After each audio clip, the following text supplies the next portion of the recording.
Hey guys, this is Jimmy from Primer is Best.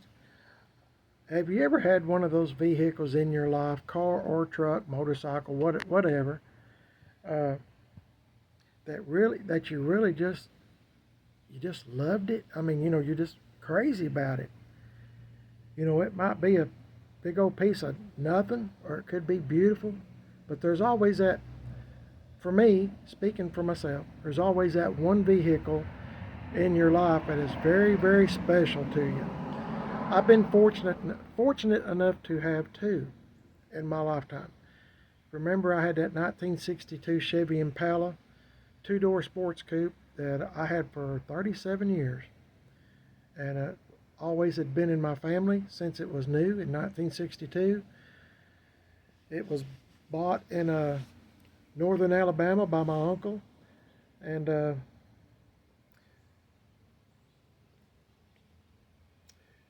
my grandfather and grandmother heard me tell my uncle when he come down the road in it was brand new, and I told him, I said, his name was Uncle Arnold. I said, Uncle Arnold, I said, that's the prettiest car I've ever seen in my life.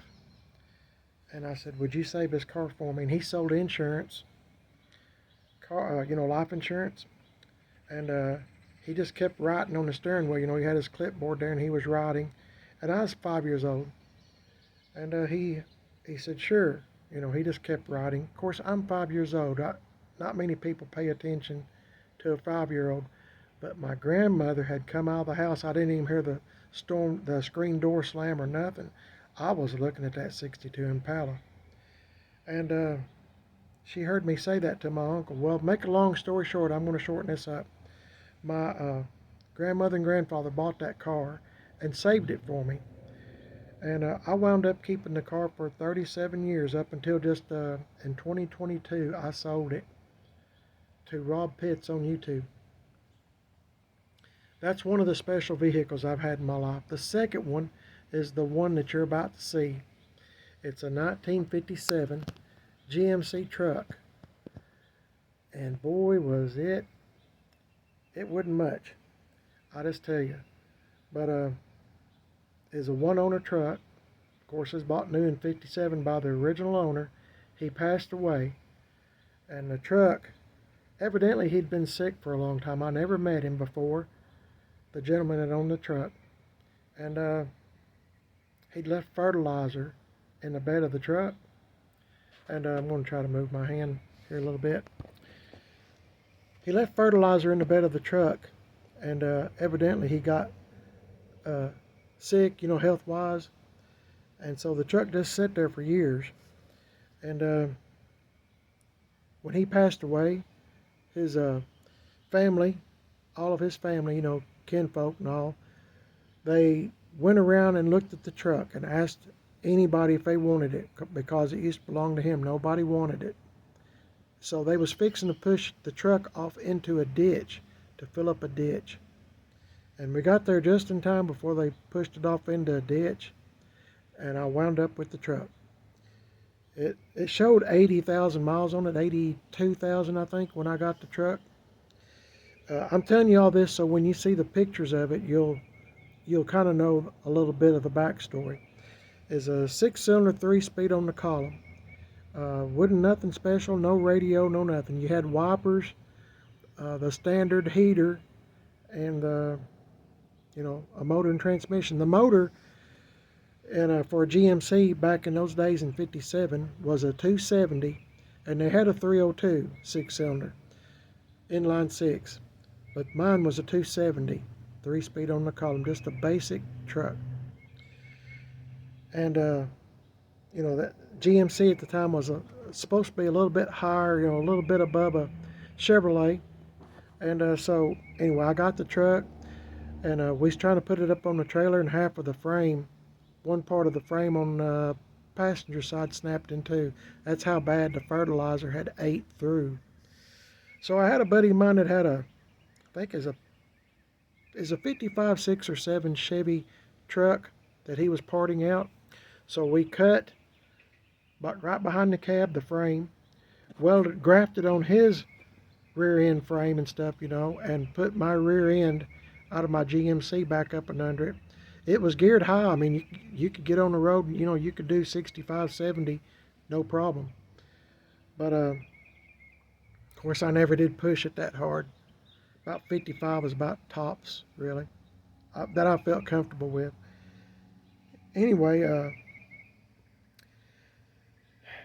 we pieced it together and made it what it is. When you see the pictures, you'll know what I'm talking about. That was the best truck. I could show that truck the key and it would just start up. And I got compliments all over the place with that thing.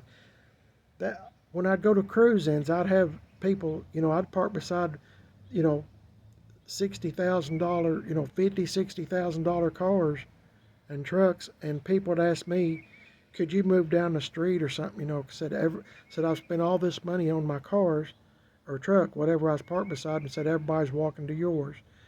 When you look at the picture, it was just cool. Patina was perfect, and we wrote on the side of the door, Spot and Steel Auto Parts. I Spot, that was my wife. Her name was I Spot, and my name was H.E. Steels. He Steels, that was me. I Spot and He Steels. 24-hour service. Had a phone number on there we made up, and on the back fenders, if you can't read it, it says we do most of our work at night. I drove that thing to the rod run in Pigeon Forge for years. That was a cool old truck. Had it lowered a little bit, you know, and had me some wide white walls on it with some 8-inch Corvette rallies. Had dual exhaust put on it, and that was the best truck. I took the vacuum wipers off, put electric wipers on it. Man, that's a good truck. I drove that truck everywhere. I wasn't afraid to go. I'd take off to California in it. It was that good a truck. I never had a lick of problems out of it. And I wound up selling that truck. And the reason being, I sold a whole bunch of vehicles to one person back in the day. And I had a 62 Impala Super Sport, 327 4-speed car. That's a nice car. Sold it, factory black with a tan interior. Sold it, and my 57 GMC truck, a 62 Bel Air wagon. That was a nice car too. And it's a factory AC car, but AC didn't work, but it's a factory AC 9-passenger wagon. Cool car. Had the grill guards and all that stuff. Anyway, I sold it, and seemed like I sold another one. Anyway, I sold all them to one feller because I was getting ready. I was trying to align myself up to get ready to retire. The job I had at the time, I hated my job, and I was wanting to get out of there as fast as I could. I was kind of in between stages where I'm too old to go someplace else and start all over again, probably on second shift. I've done factory work most all my life, or, you know, I just didn't want to start out at the bottom of the totem pole. But I just hated my job, and I was wanting to get completely out of debt, and I am completely out of debt. And but if I could have those two vehicles back, the 62 Impala Whitey and the 57 GMC truck, we named it Mater. Man, that's a good truck. But when you look at the pictures, you're not going to think much of it. But it was a good truck. Oh my goodness. I hope that you enjoy the pictures. And, you know, I was going to tell you, I don't know if I think it's in one of those pictures. But if you pause the pictures and look at it if you pause the pictures and look at them real carefully, you'll see that there's a grenade under the steering column. It's a real grenade, but there wasn't anything in the grenade. But I had it rigged. I had it rigged. So, you know, when I was at the rod run and stuff, I had it set up like with a string. Is a string or, yeah, with a string. If you open up the door, it's going to pull the pin on the grenade. So it really wasn't worth stealing. It's just all for a joke, guys. I used to bring my stick ponies up there in the back of that truck. I had the best time in that truck. I miss it to this day, and I hope that somebody, whoever has it, I hope it went to a good home. The guy I sold it to sold it, and I don't know where it's at to this day. But anyway, thought I'd tell you a little backstory. Hope you enjoy the pictures. You're watching Prime at His Best, and hope you enjoy looking at Mater. If you like this kind of stuff, I'll try to find some more pictures of vehicles I've had before I started YouTube.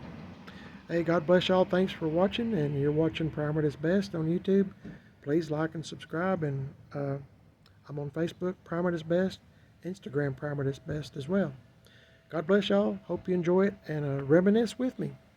I'll see y'all later.